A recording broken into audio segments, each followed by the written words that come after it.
Buenas tardes, qué bueno que nos acompañan en esta tarde, que va a ser muy especial, se los garantizo, porque vamos a hablar de un libro necesario. Hay libros que se disfrutan, hay otros que se disfrutan más y hay libros que se disfrutan pero además son indispensables y este es uno de los libros. Entonces, bueno, quiero leer la semblanza del doctor Juan Ramón de la Fuente y además subrayar que me da mucho gusto estar aquí con él como universitaria, como egresada de la Facultad de Filosofía y Letras, estar con uno de los universitarios que ha sido más central en la discusión de México actual. Voy a leer su semblanza. No necesito presentarlo, pero conviene hacerlo. Es profesor emérito de la UNAM, en donde ha impartido clases desde 1980. Fue coordinador de la investigación científica, director de la Facultad de Medicina y rector durante 2 periodos. Fue secretario de Salud de México y presidente de las Academias Mexicanas de Ciencia y Nacional de Medicina. Dirigió la Junta Directiva del Programa de la ONU contra el SIDA en París, la Asociación Internacional de Universidades en la UNESCO y el Consejo de la Universidad de las Naciones Unidas en Tokio. Es autor de 23 libros y de más de 200 artículos publicados con miles de citaciones en la literatura científica mundial. Por sus contribuciones en el campo de la salud mental, recibió el Premio Nacional de Ciencias y Artes en 2006. Es doctor honoris causa por 20 universidades en México, Canadá, Estados Unidos, Europa y Sudamérica. Actualmente dirige el Seminario de Estudios sobre la Globalidad en la Facultad de Medicina y preside el Consejo del Instituto Aspen en México. Forma parte del patronato de la Universidad Autónoma Metropolitana y de la Junta de Gobierno de los Institutos Nacionales de Nutrición, Cardiología y Psiquiatría. Sus últimos libros, Marihuana y Salud, Salud Mental y Medicina Psicológica, ¿A quién le importa el futuro? Y el más reciente, La sociedad dolida, el malestar ciudadano, han sido un éxito editorial, lo cual ha dado motivo a múltiples reimpresiones. Y estaba ahora contándonos que en mayo se va a presentar en Madrid, en la casa, ¿cómo es? La Casa de América, la Casa de América en Madrid. Bueno, si le parece, doctor, quisiera hacer un muy breve comentario de mi visión como lectora y después tenemos una conversación. Claro, adelante. Gracias. Pues me parece que La sociedad dolida revela el carácter humanista del doctor de la Fuente, porque en varios elementos lo veo. En primera instancia, él recupera una noción del Renacimiento que centralizaba el conocimiento en el cuerpo humano.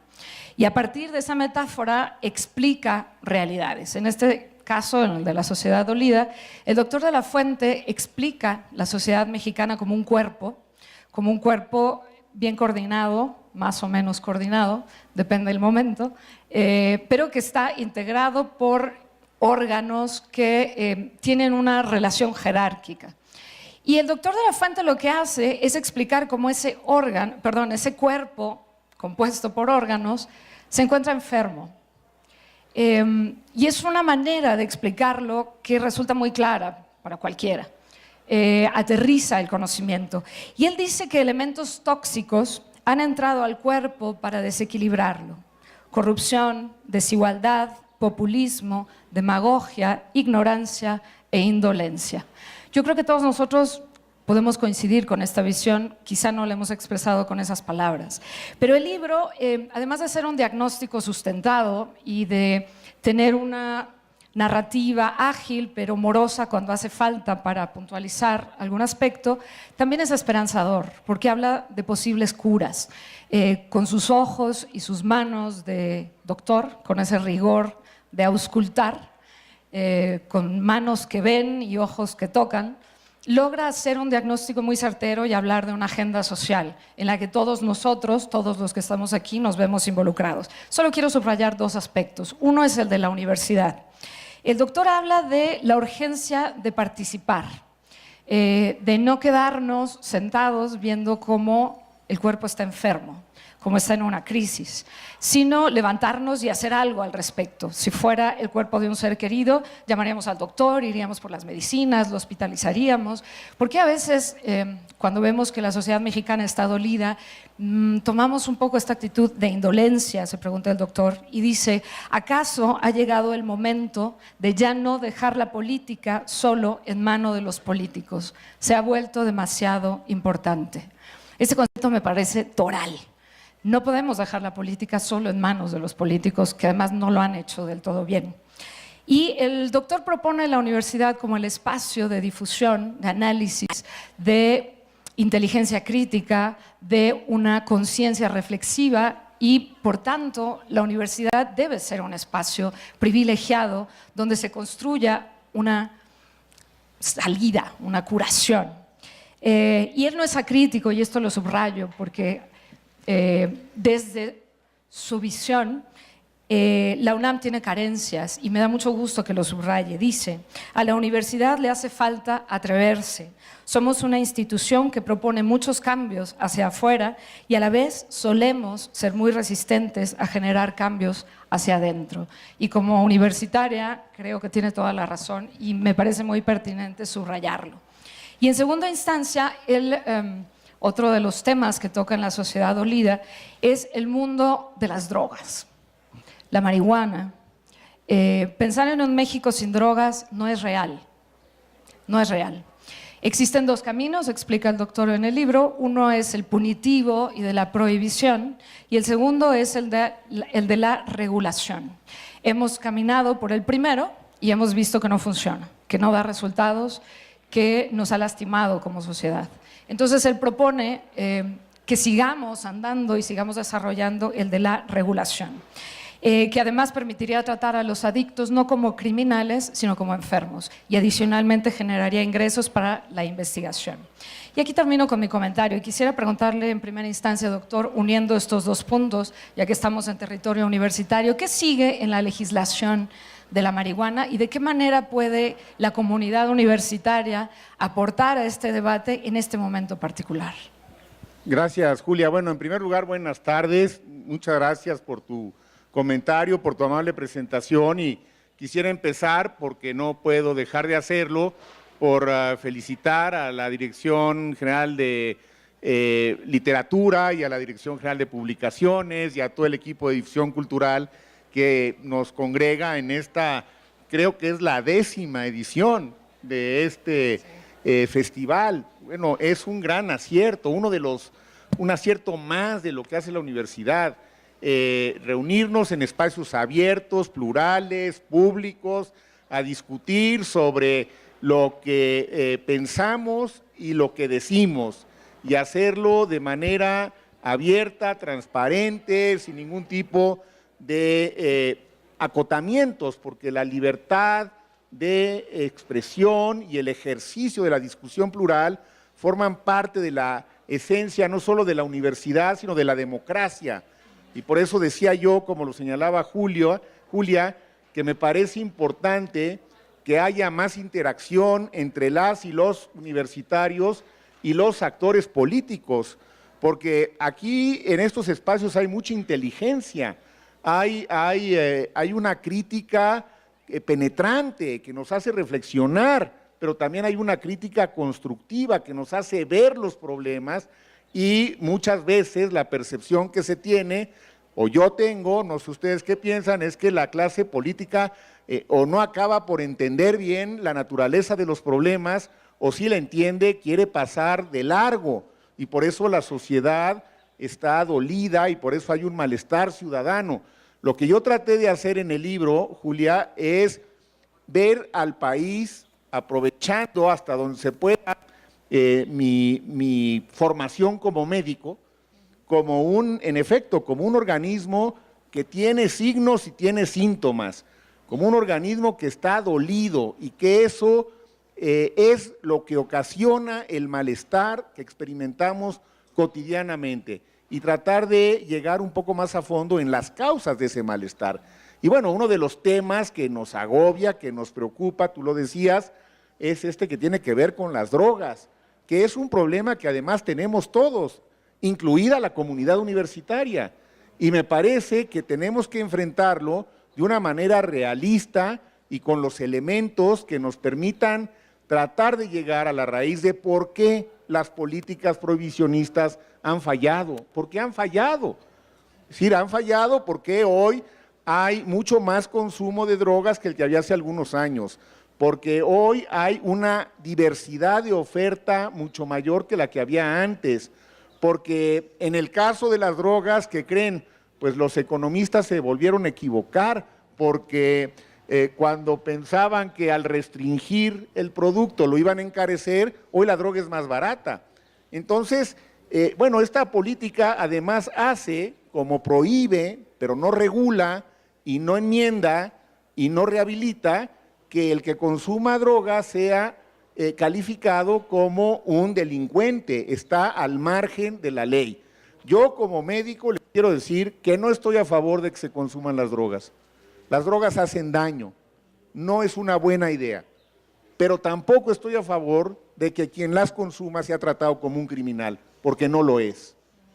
Y ese es el gran punto de la discusión, y por eso me parece que siendo parte de esta agenda de una sociedad dolida, el tema de las drogas junto con otros, por supuesto que está en el centro de la discusión, y tenemos que abordarlo desde una perspectiva, en mi opinión, de salud pública y no tanto con la perspectiva que se está actualmente enfocando. Sí, menciona también, que creo que es un tema que nos agobia a muchos, la difusión mediática de la violencia es uno de los temas que toca en la sociedad dolida, que me parece que en muchos momentos todos habremos pensado qué hacer con ello. Y usted menciona tres ángulos. Por un lado está el respeto a las víctimas y a las familias, cuando se difunden estos videos, estas fotos de masacres, de cuerpos, en posiciones imposibles y en cosas que no deberían estar viendo los ciudadanos de bien, digamos. Hay entonces estos tres elementos: el respeto a las víctimas y a las familias, por otro lado la normalización, y más que la normalización, incluso el aura de popularidad que da a los criminales, a los narcotraficantes, a los violentos, convertirse en estrellas pop, y que lleva a otros criminales a imitarlos. Y en tercera instancia, el derecho a la información. ¿Cómo podemos conciliar? ¿De qué manera nosotros, gente de a pie, que no tenemos un cargo público tal vez, que somos universitarios, cómo podemos llegar a un consenso en el que sintamos que podemos aportar algo? Creo que lo que estamos tratando de hacer en este tipo de ejercicios, el que yo hice al escribir el libro y el que estamos haciendo ahora para discutir estos temas, tratar de llegar al fondo de los problemas y entender mejor su origen. Es decir, no basta con conocer los síntomas, no basta con decir qué barbaridad, este es un país que se ha vuelto muy violento y ayer mataron a no sé cuántos en Zihuatanejo y antier a no sé cuántos en Tamaulipas. O sea, eso no resuelve el asunto. Lo que vivimos en México es una epidemia de violencia, técnicamente hablando. Es decir, cumplimos los criterios de la Organización Mundial de la Salud para poder hablar de epidemia. Es decir, este es un problema que tiene una dimensión, Julia, mayor de la que a veces con la información simplemente en cifras, las cifras son importantes, pero siempre son frías. No. Vivimos esta epidemia y la pregunta que subyace es ¿qué efectos está teniendo en todos nosotros llevar ya varios años viviendo esta epidemia de violencia? Porque yo no sé a ustedes, pero a mí sí me ha afectado. A mí sí me ha afectado y afortunadamente no he sido una víctima directa de la violencia, pero conozco mucha gente querida, cercana, que lo ha sido, porque he cambiado hábitos de vida, porque hago cosas que antes no hacía y he dejado de hacer cosas que antes hacía. Y se supone que estamos en una región del país donde la violencia no ha llegado a extremos. ¿Por qué nos metimos en este tema? Les voy a platicar, porque me parece que ahí está la esencia del problema. Hace algunos años, cuando vinieron los expertos forenses argentinos a tomar muestras de DNA, de una de las múltiples fosas clandestinas que hay en México, de las miles de fosas clandestinas que hay en México, para decirlo con toda claridad, vi en la televisión unas imágenes que me han dejado marcado desde entonces. Una larga fila de mujeres pobres, en su mayoría indígenas, que estaban esperando a que les tomaran una muestra de sangre para ver si su DNA era compatible con algunos de los restos que estaban rescatando en esas fosas comunes, porque llevaban años buscando a sus hijos, a sus esposos, a sus padres. Me pareció que esa imagen, esa noche, por supuesto, no dormí. Me dejó verdaderamente en shock. Y al día siguiente, en mi seminario en la Facultad de Medicina, les dije a algunos de los miembros del seminario, ¿qué vamos a hacer? Tenemos que hacer algo, la universidad tiene que hacer algo. Y entonces emprendimos el estudio para tratar de entender cuáles son las consecuencias de la violencia en la salud mental en algunas comunidades de Guerrero. Y algunas de mis colaboradoras, Deni Álvarez y Casa y algunas otras, elaboramos un protocolo, conseguimos fondos fuera de los fondos universitarios, como tiene que hacerse la investigación, y ahí estamos metidos, tratando de ver qué pasa, porque no podemos nada más aceptar que el estrés postraumático solamente le ocurre a los soldados americanos que fueron a pelear a Irán, ¿no? Que las mexicanas y los mexicanos no tenemos estrés postraumático. ¿Cuáles son las consecuencias de todo eso? ¿Qué estamos haciendo con ellos? ¿Qué le pasa a las familias de los desaparecidos que ni siquiera pueden procesar el duelo porque no saben qué pasó? Y son miles y miles de familias. Y esto tiene que ver con el otro punto, Julia, que es parte de la dolencia de la sociedad mexicana, que no conocemos la verdad de los hechos. Se nos oculta con enorme frecuencia. En México la verdad de estos hechos que son traumáticos para todos no sale. ¿Cómo le podemos pedir a los padres de los jóvenes normalistas de Ayotzinapa que procesen la desaparición de sus hijos? ¿Cómo se los podemos pedir? Es absurdo, ¿no? Yo no sé qué pasó en Ayotzinapa, no sé si alguien aquí sabe que nos lo diga. O sea, no sabemos qué pasó y si no tenemos los elementos veraces, déjenme decirles, no podemos procesar las experiencias traumáticas. La verdad a veces es muy dolorosa, pero es el único mecanismo intermedio que nos va a permitir procesar como personas, como seres humanos, las experiencias dolorosas, las experiencias amargas. Al final, la verdad, cuando se procesa, nos libera. Y si esos elementos no los tenemos, otra vez me parece que es una de las causas de la sociedad dolida y es una de las razones del malestar ciudadano. Entonces, son temas, como ustedes pueden ver, que aparentemente estarían inconexos, pero no lo están, creo yo. Hay un hilo conductor y el hilo conductor es el de esta visión, no de periodista porque no lo soy, no de politólogo porque tampoco lo soy, pero sí de clínico, sí como médico. Me propuse tratar de entender a México como un organismo que tiene signos, que tiene síntomas y tratar de entender, yendo un poco más a fondo, qué es lo que está pasando. Y creo que estos son los temas que nos duelen y los temas que nos agravian. Nos duelen que no nos digan la verdad, nos duele que no sepamos exactamente qué pasó, nos duele darnos cuenta que tenemos políticas equivocadas que están causando miles de muertes, nos duele que estamos sometidos crónicamente a la inseguridad y a la violencia, nos duele que no parecemos tener una conexión empática con quienes toman las grandes decisiones en el país.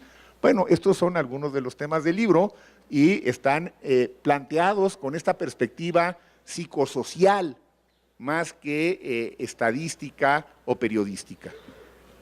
Sí. Usted habla. ¿Qué pasó? Bueno, no se oye, ¿verdad? Yo no hice nada. A ver, ¿cómo? Sí. Bueno, sí. Yo no hice nada, lo juro. Usted habla efectivamente de estos temas, doctor, y el subtítulo del libro, El malestar ciudadano, gracias, me recuerda, ¿no? Bueno, Me recuerda aquella discusión, aquel punto que han señalado algunos teóricos y críticos sobre si estamos pasando del malestar en la cultura, el malestar en la democracia al malestar con la democracia. Pensé en Freud. Si de sentirnos mal con los políticos, con los partidos, con lo que está ocurriendo, con esta sistematización de la demagogia y en fin, a sentirnos mal incluso con la democracia, que ya no nos convence porque no nos convencen sus actores. Y tenemos unas elecciones a la puerta. ¿Qué es lo mejor que nos podría pasar? ¿Qué es lo mejor que podríamos hacer? Y no me refiero, por supuesto, a que nos dé una guía en cuanto a por quién votar. ¿Qué sería lo mejor que podría pasarle a México en estas próximas elecciones? Y conste que se lo pregunto a un personaje que ha sido presidenciable. Mira, yo creo que el planteamiento que yo me hago ante esto es, otra vez, vuelvo a mi perspectiva clínica. Cuando alguien atraviesa por una crisis emocional, y yo creo que todos hemos atravesado alguna vez en nuestras vidas por una crisis emocional.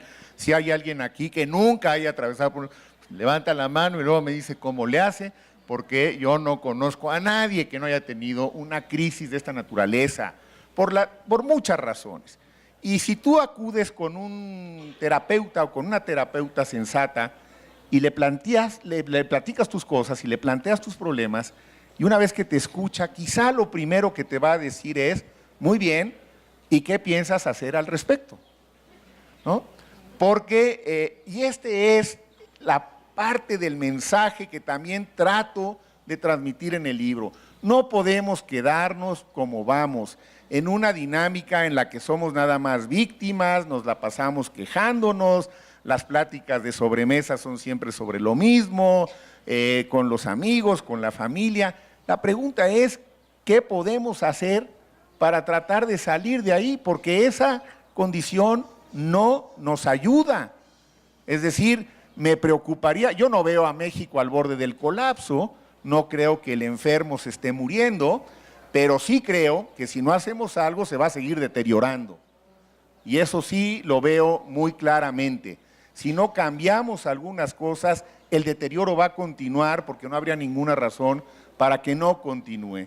Entonces, sin que haya una fórmula mágica, me parece que tenemos que aprovechar todas las coyunturas. ¿Tenemos una elección en puerta? Sí, tenemos una elección en puerta. ¿Qué es lo que hay que hacer al respecto? Hay que salir a votar y salir a exigir que nuestro voto se respete.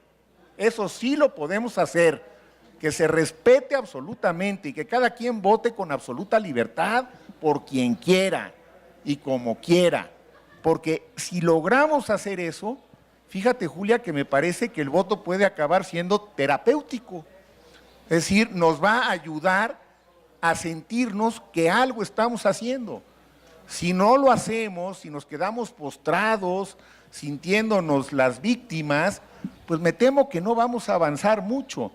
No estoy tampoco planteando que esta va a ser la solución de los problemas, pero sentir que eres parte de la solución ayuda, y ayuda mucho. Entonces, en esta coyuntura, pues yo creo que habría que sentir que sí queremos expresar nuestro malestar y que lo podemos expresar como se hace en un esquema democrático a través del voto y exigir, eso sí, que se respete. Creo que lo podemos hacer y lo debemos hacer. Bueno, una vez que esto ocurra, si es que ocurre, y espero que así sea, pues vamos a ver qué panorama tenemos. Ojalá que se entienda mejor por qué ocurre el malestar ciudadano. No es como nos dicen algunas campañas, que porque vemos las cosas al revés. No es cierto, no es que las veamos al revés, es que ahí están las razones por las cuales hay un malestar, todos nos hemos sentido mal, hay un desencanto, hay un agravio, y esto además tiene sus consecuencias, y las consecuencias son, hay un incremento en las tasas de depresión en la población, hay un incremento en las tasas de ansiedad, hay un incremento en las tasas de suicidio de las y los jóvenes, y un incremento importante. Hay un incremento en las tasas de drogadicción y de alcoholismo. Bueno, si pensamos que todo eso son elementos independientes del contexto, no le estamos entendiendo al contexto. Ahí está el hilo conductor, ahí están los síntomas y ahí están parte de las razones de esos síntomas. Bueno, me parece que, como suele ocurrir otra vez frente a alguien que está pasando por una etapa difícil en la vida, lo primero que necesita es tratar de entender lo que está pasando y buscar cada quien cómo puede participar para salir de esa situación. Ese es un poco el planteamiento. Ahora, no tengo, por supuesto, ni conclusiones ni fórmulas mágicas. Al contrario, lo único que pretendo es que a lo mejor el libro pueda estimular un poco la reflexión, el debate, la discusión sobre estos temas con una óptica que va más allá de la que habitualmente estamos pudiendo entenderlo, que es la óptica de un médico que está frente a un enfermo y que está tratando de entender la razón de sus molestias, de sus dolencias. La universidad, la UNAM, es un espacio muy importante y lo ha sido siempre en muchos ámbitos, pero señalaré tres: la ciencia, las humanidades y las artes. Y no es casual que sean justamente tres áreas a las que en general no se les da importancia. Quiero decir, a nivel presupuestos, proyectos de gobierno, políticas públicas, en fin. Pero mi pregunta va en el sentido de qué hacer en este momento con las artes, las humanidades, las ciencias, cuando en algunos casos se han desdefinido para adecuarse a los requerimientos del mercado, cuando en muchos momentos se han convertido en mercancía de intercambio y no aquello que decía Hegel, ¿no? Que el arte no es un juego, es una aspiración de absoluto y tiene que ver con lo más esencial del ser humano, pero en muchos momentos creo que hoy estas tres disciplinas, parte de ellas, se ha convertido literalmente en una mercancía que solamente responde a leyes de mercado. ¿Qué tienen que hacer para recuperar su función crítica? A ver, yo creo que es muy importante lo que dices, Julia. Yo diría, vería tu planteamiento en dos dimensiones. El primero, y lo quiero señalar con toda claridad, que yo creo que universidades como esta, no es la única, se han resistido a subordinarse a las leyes del mercado y es una de las principales fortalezas de una institución educativa como la nuestra. Es decir, ha habido una suerte de resistencia. Hemos estado en la resistencia intelectual, en la resistencia académica desde hace ya muchos años y yo creo que esa es una convicción en la que no debemos de flaquear. Pero la crisis de las humanidades, por supuesto que está teniendo enormes consecuencias. Yo pienso que no podemos entender la corrupción, la deshonestidad, si no vamos otra vez a los orígenes, dónde se quedó la ética, dónde se nos fueron los principios, dónde se nos fueron los valores. Es decir, esto que es la esencia de las humanidades en muchos aspectos, que hemos relegado porque no parecen en los ojos de algunos que no le entienden bien al mundo, pero que tienen capacidad de decisión, y mira que hay muchos ejemplos de eso ahora, porque también ineludiblemente, pues por ahí le dedico unas líneas al señor Trump, ¿no? Porque no podemos hablar de la sociedad dolida sin hablar de este personaje y de la importancia que tiene la psicología y a veces quizá la psicopatología en las grandes decisiones que afectan al mundo. Pero el tema de las humanidades es crucial, es decir, y por eso el último capítulo del libro, Julia, ¿saben a qué se lo dedico? Se lo dedico al libro y a las bibliotecas. Y lo hice deliberadamente. Yo no puedo acabar una reflexión sobre mi país, sobre el malestar ciudadano y sobre la sociedad dolida sin volver un poco a lo que encuentro como la gran alternativa de mediano plazo para la solución de los problemas, porque el mayor de los males, la más grave de las enfermedades que todavía padecemos en muchos sectores del país, es la ignorancia. Y mientras no resolvamos esto, me temo que va a costar mucho trabajo avanzar como queremos. Y entonces vuelvo al libro, y qué bueno que hoy estamos en un acto que de alguna manera lo honra, le da su lugar y nos permite venerarlo, porque sin libros no hay cultura, porque sin libros no hay reflexión, porque sin libros no hay capacidad para poder pensar y repensar lo que nos pasa y los que somos, porque la era digital, maravillosa como es, formidable como es, no lo reemplaza, porque la información no nos hace ni más sabios ni más cultos, y eso es lo que se nos está escapando. Ya lo decía el poeta Eliot, Rosa, en 1934, T.S. Eliot decía, ¿y dónde quedó el conocimiento en aras de la información? Y conste que no había Google en esa época. ¿Qué diría hoy Eliot? No sé qué poema maravilloso nos estaría planteando para decirnos, no confundan información con conocimiento y no confundan conocimiento con sabiduría.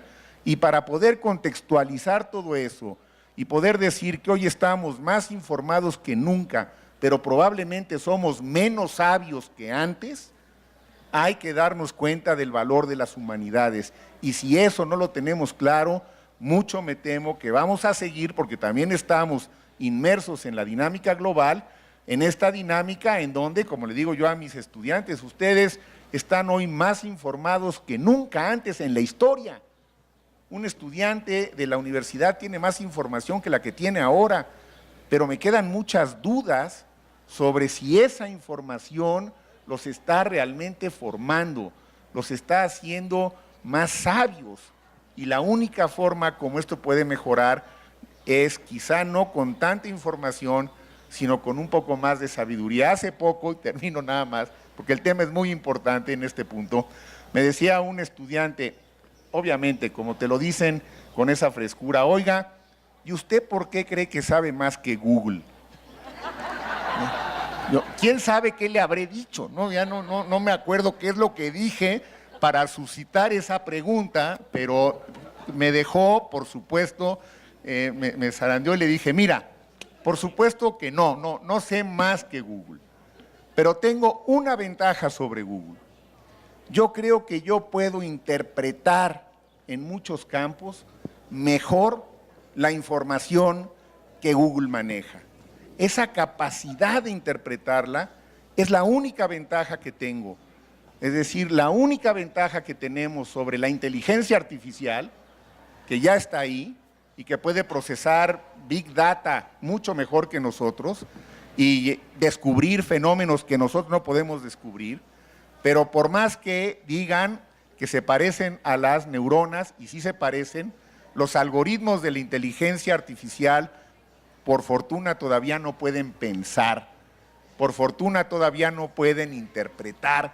Entonces, nuestra gran herramienta es nuestra inteligencia frente a las posibles perversiones de la inteligencia artificial, incluida la manipulación en las elecciones, según vimos que pasó en Estados Unidos, está la inteligencia de todas ustedes y de todos nosotros. Y esa es la que hay que despertar, y esa es la que hay que nutrir, y esa es la tarea maravillosa de la educación y de las universidades. Y esos son los principios a los que no podemos y no vamos a renunciar.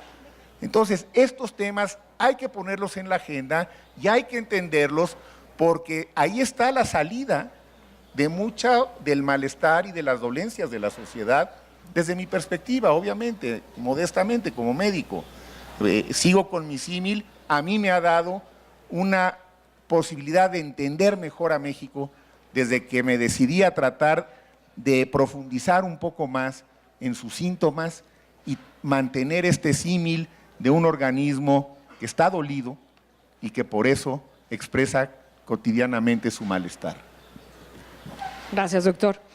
Hablando ahora de las redes sociales son espacios de comunicación horizontal, son normalmente un cobijo del anonimato, porque uno nunca sabe si el avatar que aparece ahí y el nombre es alguien o es un bot o una cuenta falsa, pues.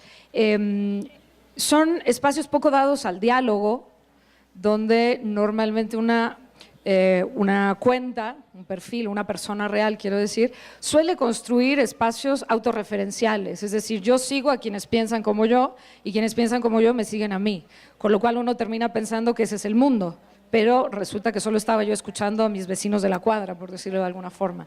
Y sin embargo son una realidad que yo sé que usted no está negando. Mi pregunta es, ¿cómo podemos utilizar las redes sociales? Vimos la utilidad, el funcionamiento y la fuerza organizativa de los jóvenes el 19 de septiembre a través de las redes sociales, cuando el gobierno se pasmó, cuando las televisoras y los medios de comunicación tradicionales o estaban caídos o estaban congelados porque no sabían qué hacer. Las redes sociales fueron el momento, digamos, de unión de los jóvenes. ¿Hay alguna manera en que podamos ver más allá de las redes sociales para propiciar estos valores de diálogo, de análisis, más allá de los 140 caracteres? Yo creo, Julia, que no hay una, hay muchas maneras de hacerlo. Es decir, las redes sociales sí pueden ser el juego de espejos perfecto.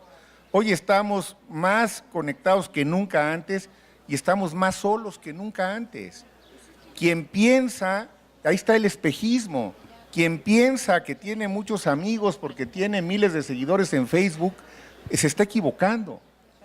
Quien piensa que es un gran fotógrafo porque trae el último celular que toma fotos casi solo, ¿no?, se está equivocando. ¿Sí? Esos son los espejismos que no debemos dejar que se apoderen de nuestra conducta y de nuestras motivaciones y de nuestra forma de reaccionar y de actuar. Las redes sociales pueden ser un complemento importante, pero nada reemplaza la interacción presencial. Yo no sé cuántas gente nos estén siguiendo en streaming, pero yo estoy interactuando más a las miradas de ustedes, a las expresiones de ustedes, a lo que estoy viendo, que a lo que pudieran estarnos siguiendo, que qué bueno que esté ocurriendo. Mi punto es, la interacción presencial, personal, es irreemplazable. Y el gran peligro que yo veo en las redes sociales, y lo veo sobre todo con los más jóvenes, Julia, es que puedan llegar a pensar que esa interacción personal es reemplazable por las redes sociales. No lo es. Y déjenme rematar este punto comentando algo que también está en el libro, que es el estudio longitudinal que más tiempo ha durado en la historia de la investigación en ciencias sociales. Es un estudio que se inició en Harvard hace más de 80 años, cuando se tomó un grupo de jóvenes que ingresaban en aquella época a la universidad, en la que había de todo, incluido en ese grupo estuvo el que después fue el presidente Kennedy.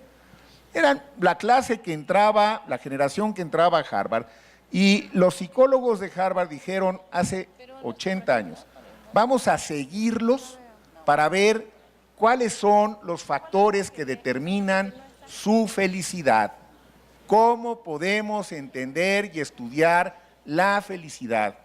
Pues son 80 años de estudio, 7 directores de ese proyecto porque los demás se han muerto.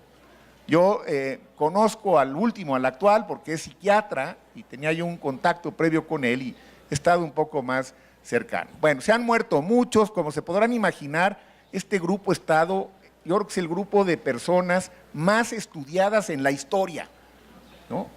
Todos los factores que se puedan imaginar.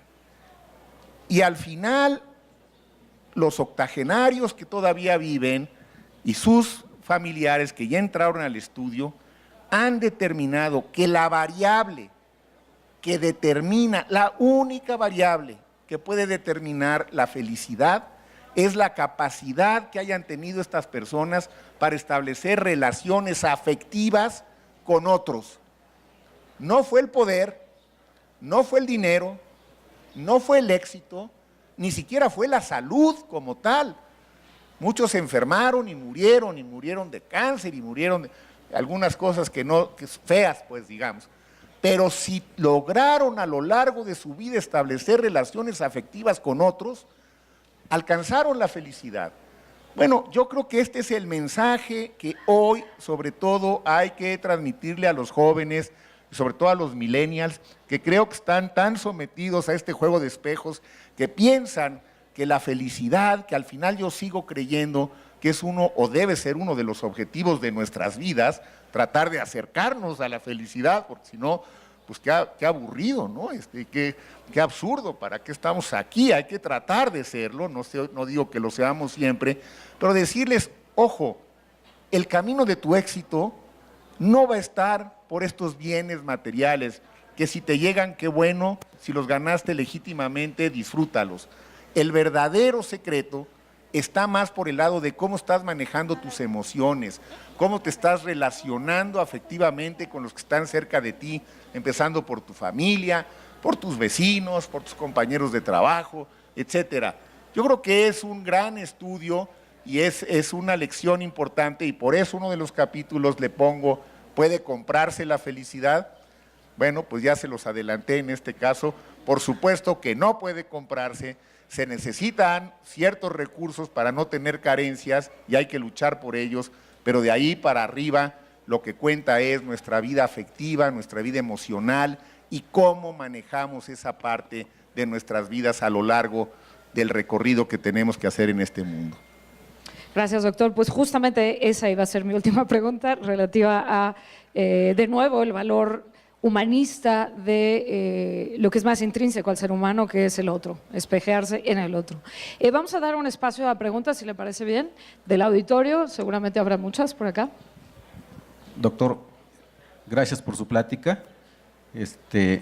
Creo que en cuestiones de terapéuticas y sobre todo las profilácticas me quedan claras, que la sociedad está enferma. Entonces, la pregunta inmediata es, ¿cómo afecta esta enfermedad o cómo puede afectar los procesos electorales que tenemos en puerta? Ya vimos lo que pasó en Estados Unidos. Bueno, a ver, yo lo que les puedo decir es, habiendo hecho esta suerte, no de diagnóstico, pero sí de descripción de lo que nos está ocurriendo con esta óptica, yo pienso que la persona que mejor entienda por qué está dolida la sociedad y que sea capaz de establecer una relación empática con los sectores que conforman nuestra sociedad, es quien tiene más posibilidades de ganar la elección. ¿Quién está pudiendo establecer una relación empática que nos diga, que nos transmita, que realmente nos entiende, que realmente se da cuenta que este malestar no es porque seamos malagradecidos y porque no, que este malestar tiene una causa, tiene un origen, es real. Quien nos entienda y le transmita a la gente que nos está entendiendo, creo que tiene más posibilidades. Ahora, hay otro tema en esto que me parece muy importante y que tocó Julia en alguna de sus comentarios, preguntas, y que yo de alguna manera omití. Y es algo que nos está haciendo mucha falta. Tenemos que, para darle a esta trama compleja su justa dimensión, tenemos que propiciar el diálogo entre sectores, porque no todos tenemos la misma percepción de lo que está pasando. Y algo que me preocupa de cara al proceso electoral que estoy viendo es que aquí los banqueros hablan con los banqueros, los empresarios con los empresarios, los académicos con los académicos, ¿no? Y no estamos teniendo el diálogo intersectorial que nos permitiría precisamente entender por qué el malestar de unos y de otros sectores no es necesariamente el mismo, porque las dolencias no son las mismas. Y yo creo que aquí otra vez a las y a los universitarios nos toca tomar la iniciativa y salir, y también por ahí lo digo, ya lo comentaba Julia, salir a hablar con otros sectores, pero sobre todo salir a escuchar a otros sectores. Bien lo decía Unamuno, la mejor forma de poder dialogar es escuchando y preguntando. ¿Y saben qué? Creo que eso lo podemos hacer los universitarios mejor que otros sectores, porque estamos muy acostumbrados a preguntar, a que nos pregunten y a escuchar. Gracias, doctor. ¿Otra pregunta? Buenas tardes, doctor. Antes que nada, es un privilegio estar aquí con usted presentando su libro. Y bueno, actualmente soy estudiante de la Facultad de Ingeniería y este semestre viví un acontecimiento que a lo mejor no pensé que iba a vivir, que fue lo de la drogadicción en la UNAM.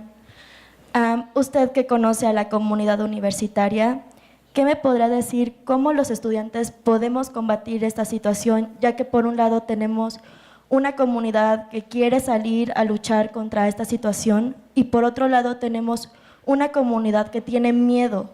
Porque si nosotros planteamos el enfrentar a las personas que venden droga dentro de la UNAM, también existe ese miedo de que nos pueda pasar algo. Entonces, ¿cómo combatirlo y cómo concordar con las autoridades actuales? Y están mucho más expuestos que lo que estaban los propios estudiantes de esta universidad hace 10, hace 20 y hace 30 años. Y lo primero es precisamente estar conscientes. A ver, ni la universidad, ni ninguna universidad que yo conozca son unas ínsulas. Formamos parte de una sociedad, de una ciudad, de un país y de una cultura. Por supuesto que en México ha crecido la oferta y ha crecido el consumo. Y esto se refleja también en los espacios educativos, porque además, pues los jóvenes en general tienen una tendencia quizá más acentuada desde siempre a experimentar con sustancias que alteren su conciencia. No hay ninguna etapa en la historia de la humanidad en donde no haya habido algún tipo de droga y de experimentación con drogas. Entonces, cuando alguien dice es que hay que construir una sociedad sin drogas, bueno, pues es una ingenuidad. Eso no va a ocurrir. Mi pregunta es cómo lidiamos con las drogas, porque allí están, van a seguir estando y cada vez va a haber más. Bueno, hay que tener información. Hay que saber que las drogas hacen daño.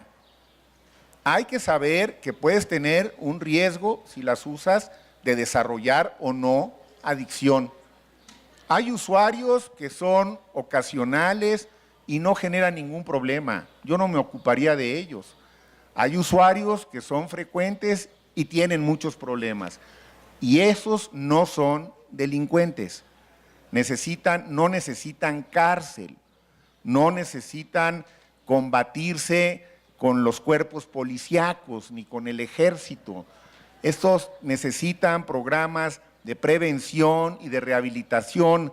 Todos los adictos pueden reinsertarse socialmente si tienen un programa de rehabilitación adecuado.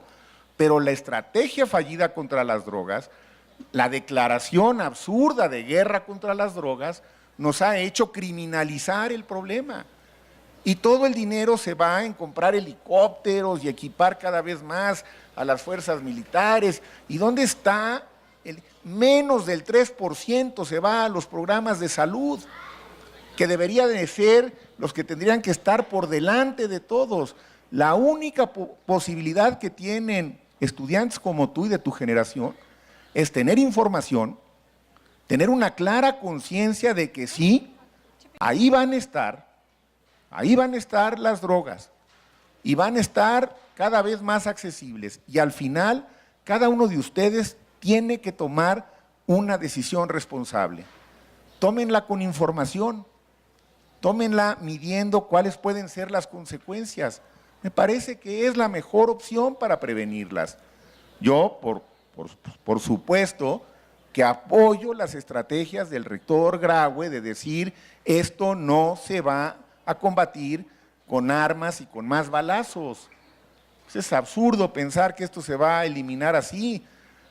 Hay que tener, como lo está haciendo la universidad, que es la única que ha estado haciendo desde hace muchos años, planteamientos contundentes de decirles la política que están estableciendo para combatir el problema está fallando, no es la adecuada, hay que revisarla. Hay otros marcos en otros países del mundo, tienen mejores resultados que nosotros. Esto lo está haciendo la universidad. Y finalmente también, porque hay que decirlo contundentemente, No hay un solo estudio que demuestre que en esta universidad se consuman más drogas que en otras universidades. ¿Ok? Que quede muy claro, no hay ningún estudio. Entonces, pues no, yo tampoco acepto que quiera criminalizarse a la universidad. Este es un problema nacional, es un problema de la sociedad, no estamos exentos, hay que enfrentarlo y creo que lo enfrentamos como mejor se debe enfrentar, hablando de ello, proponiendo alternativas y lo que es muy importante, qué bueno que lo preguntas, tratando de educar, aquí sí podemos hacer las cosas mejor, tenemos que hacerlas mejor. Hay que hablar de estos temas con todos los estudiantes. Yo estuve hace poco en Prepa 6 y he estado oyendo a algunos otros planteles que me han invitado a hablar abiertamente del problema para tratar de generar mayor información y una mejor educación, que son los instrumentos de la prevención que yo conozco.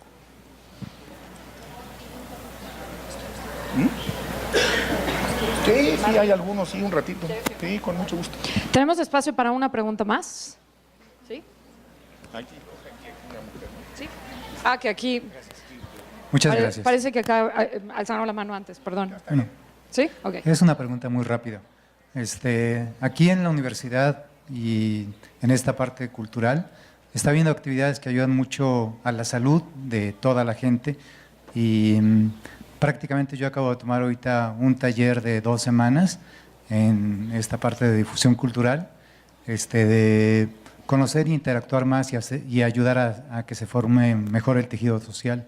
También tomé un taller de cuentacuentos para abuelos y todas esas cosas y se me hace fantástica la apertura que tiene la universidad para abrir el conocimiento a toda la gente, sin importar la edad o Tenemos poco cualquier otra tiempo, cosa. si puede Y acotar la entonces, pregunta. Mi pregunta va en relación a esta parte del dolor, ¿no?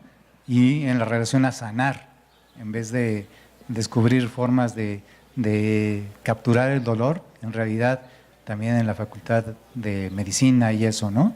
Y en el sector cultural, ¿no? Entonces, esta parte de sanar, me gustaría que me comentaras realmente, pues, porque también hay que sanar, ¿no? O sea, no solamente ver el dolor, sino sanarlo y como decía alguien, ¿no? Como decían los de la Facultad de Psicología, los psicólogos solamente se dedican a 2 cosas, ¿no? A ver cómo estuvo el problema y a ver toda la historia para poder sanarla, y un pequeño porcentaje de psicólogos se dedica a ver cómo van a sanar a la gente de aquí en adelante, ¿no? Claro, Gracias. bueno, hay de todo. Yo creo que, mira, primero qué bueno que alguien como usted esté pudiendo participar de los programas de la universidad, porque esta también es la función y la vocación de esta institución, hombre. Esta es una institución que está absolutamente arraigada en la conciencia de la sociedad mexicana, está en el corazón de la sociedad mexicana, por que sus programas son abiertos, porque su espíritu es generoso, porque el conocimiento aquí no lo usamos como algo que es selecto y solamente para unos cuantos espíritus. Aquí, en esta institución, es una de las primeras en este país que empezó a hacer hace muchos años del conocimiento un bien público, y por eso defendemos la educación pública. El conocimiento es de todos, es lo que nos va a sanar. Lo que nos va a sanar es salir de la ignorancia. Lo que nos va a sanar es que más personas como usted vengan a talleres y participen y fortalezcan el espíritu y se entusiasmen más allá de la edad, más allá de la condición socioeconómica, que se imaginen que sus vidas y la de sus seres queridos pueden ser mejores. Ese es el germen que tenemos que transmitir. Y si la UNAM lo está haciendo, y parece que lo hizo con usted, pues creo que está haciendo bien las cosas. Por aquí había otras, ¿te parece? Muy rápido, sí. Es que desde hace tiempo vi la mano y no quisiera. Gracias. Brevemente, por favor, nos queda muy poquito tiempo.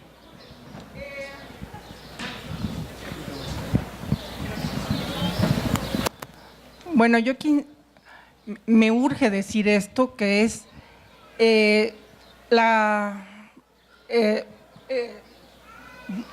proliferación de la drogadicción puede considerarse, invitaría a que consideremos la posibilidad de que sea una estrategia, política y que sus consecuencias no solamente son de salud, sino son de criminalización. El muchacho que consume y que se hace adicto y que luego debe dinero y que luego le prestan dinero y que luego le obligan a hacer crímenes y que luego su familia le tiene que dar la espalda y que luego es un criminal, es una cadena de criminalización, sembrando criminales.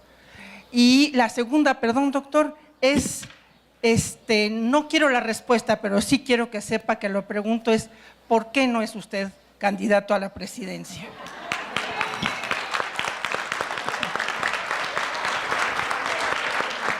Esta la contesto rapidísimo, hombre, porque yo estoy encantado trabajando para la universidad, haciendo lo que hago, dando mis clases, haciendo investigación y compartiendo con ustedes. Eso es lo que me interesa hacer en la vida, lo he hecho, lo quiero seguir haciendo. Y sí, desde la universidad contribuir. Cuando me dicen, oiga, ¿usted hace política? Por supuesto que hago política. Desde la academia hacemos política. Queremos incidir en las políticas públicas. Queremos que haya una política contra las drogas más racional y menos irracional. Queremos que haya más sensibilidad para las consecuencias de la violencia. ¿Sí? La academia no puede estar aislada.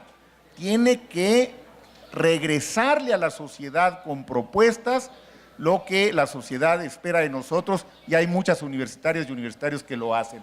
Y en relación al tema que usted señala, yo creo que el verdadero problema, lo que ha generado más problema en torno a las drogas, y se lo dejo como reflexión a usted y a otros que pueden ser más escépticos, no son tanto las drogas, es la política prohibicionista. ¿Qué genera la violencia? La política prohibicionista. ¿Qué hace que los jóvenes entren en contacto con el crimen organizado? La política prohibicionista. ¿Qué genera el lavado de dinero? La política prohibicionista. Las drogas hacen daño, lo he dicho, lo reitero, sí hacen daño, pero creo que a este país, en términos de muertes, en términos de criminalización de los jóvenes, de vidas arruinadas, la política prohibicionista ha tenido mucho más consecuencias dañinas que las drogas propiamente dicho.